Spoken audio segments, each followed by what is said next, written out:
একটা প্রবাদ আছে ভাই, শুধু বিরোধ করার জন্য বিরোধ করো না, যুক্তি থাকলে তবেই বিরোধ করো। শুভমন গিলের ব্যাপারে আমাদের মনে হয় কিছু লোক শুধু বিরোধ করার জন্য বিরোধ করেছে। আসলে শুভমন গিল ভারতের দারুণ একজন খেলোয়াড়, টেস্ট ফরম্যাটে, ওডিআই ফরম্যাটে। তবে টি-20 ফরম্যাটে তার স্ট্রাইক রেট নিয়ে কিছু সমস্যা ছিল দেশের স্বার্থে, সেটা নিয়ে আমরাও আওয়াজ তুলেছিলাম। আর তার ফল এটা, সঞ্জু স্যামসং এবং ঈশান কিষানের মতো খেলোয়াড়রা এসে বিশ্বকাপ জিতিয়ে দিল। তারা গেম চেঞ্জার প্রমাণিত হয়েছে। কিন্তু আসল কথা হলো, এর জন্য কি শুভমন গিলকে কোথাও বদনাম করা হবে? মানে শুভমন গিলকে নিয়ে একটা খবর এসেছে যে তিনি নাকি সঞ্জু স্যামসংয়ের ছবি সরিয়ে দিয়ে ইন্ডিয়া ন্যাশনাল ক্রিকেট টিমকে অভিনন্দন জানিয়েছেন। আর অনেক ক্রিকেট সাংবাদিক এবং অনেক বুদ্ধিজীবী সেই ছবিটা বারবার তুলে ধরে সারাদিন বলতে শুরু করলেন, দেখো ভাই, গিল কতটা খারাপ মানুষ, কতটা অনিরাপদ, ইনসিকিউর মানুষ, যে সঞ্জু স্যামসং যিনি তার জায়গায় খেলতে এসেছিলেন তাকে নাকি সরিয়ে দিয়েছেন, তার জায়গাটা সাদা করে দিয়ে আরেকটা ছবি দিয়েছেন। মানে সব মিলিয়ে দেখাতে লাগলেন যে তিনি কত ছোট মনের মানুষ। কিন্তু আসল প্রশ্ন হলো, সঞ্জু স্যামসংয়ের ছবিটা কি সত্যি তিনি সরিয়েছেন? উত্তর হলো না, তিনি সেটা সরাননি। ওই ছবি ছিল আলাদা, আর যে ছবিতে সঞ্জু স্যামসং আছেন সেটাও আলাদা। মোট 36টা ছবি তোলা হয়েছিল, তার মধ্যে একটি ছবিতে সঞ্জু স্যামসং ছিলেন না। ওই ছবিটাই আপলোড করা হয়েছিল, কিন্তু শুধু গিল একাই সেটা আপলোড করেননি, আরও অনেক খেলোয়াড় এমন ছবি আপলোড করেছেন।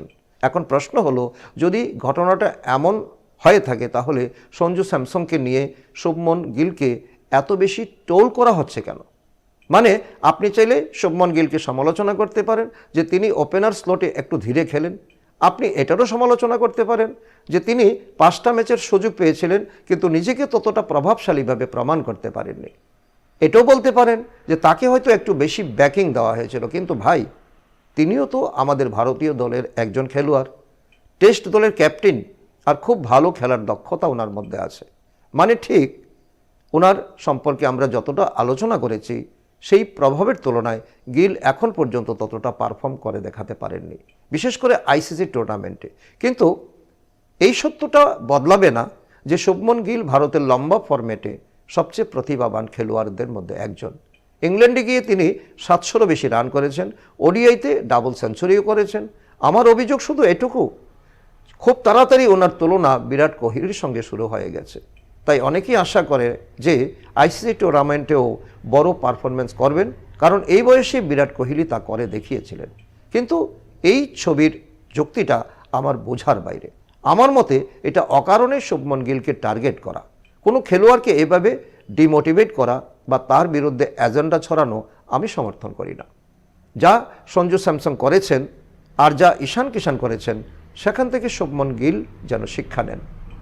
এর মাঝের সময়টা তিনি যেন নিজের স্কিল আরও উন্নত করেন। এখন ওনার যে 140-এর মতো স্ট্রাইক রেট আছে, সেটাকে 180, 190 পর্যন্ত নিয়ে যান।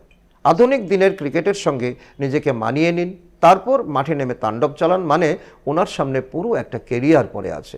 চাইলে তিনি নিজের ক্রিকেট বদলে ফেলতে পারেন, তার মধ্যে সেই দক্ষতা আছে, ক্ষমতা আছে। কিন্তু আপনি যদি সঞ্জুকে পছন্দ করেন বা ঈশানকে পছন্দ করেন, তাই বলে গিলকে ঘৃণা করবেন? আমি এ বিষয়ে সমর্থন করি না। দেখুন, আমরা তো ইন্ডিয়া ন্যাশনাল ক্রিকেট টিমের সমর্থক, তাই না? এটা 140 কোটি ভারতীয় দল, যে ভালো খেলবে আমরা তার সমর্থন করব। সে শুভমন গিলই হোক, সঞ্জু স্যামসং হোক, ঈশান কিষান হোক বা অন্য কেউ। কারোর সঙ্গে তো আমাদের ব্যক্তিগত কোনো লড়াই নেই। সঞ্জু স্যামসংয়ের সঙ্গে অন্যায় হচ্ছিল। 3টি আন্তর্জাতিক শতরান করার পরেও তাকে দল থেকে বাদ দেওয়া হয়েছিল। তাই সেই সময় আমরা শুভমন গিলকে নিয়ে অনেক ভিডিও বানিয়েছিলাম যে ভাই, তাকে জোর করে ভাইস ক্যাপ্টেন বানিয়ে দেওয়া হচ্ছে। আর পরে সঞ্জু স্যামসং ও ঈশান কিষান বিশ্বকাপে সেটার প্রমাণও দিয়েছে। শেষের 3টি ম্যাচে 97, 89, 89 রান করে তারা দেখিয়ে দিয়েছে যে আমরা যা বলছিলাম তা ঠিকই ছিল। কিন্তু এর মানে এই নয় যে গিলকে ঘৃণা করার কোনো কারণ আছে। গিল অন্য ফরম্যাটে সঞ্জু স্যামসংয়ের চেয়েও ভালো খেলোয়াড়। বিশেষ করে টেস্ট ফরম্যাটে তিনি অনেক ভালো খেলেছেন, ইতিমধ্যে 700 রান বেশি করে ফেলেছেন। রেড বল ক্রিকেটে তিনি বেশ ভালোভাবেই সক্রিয়, এটাই আসল বিষয়।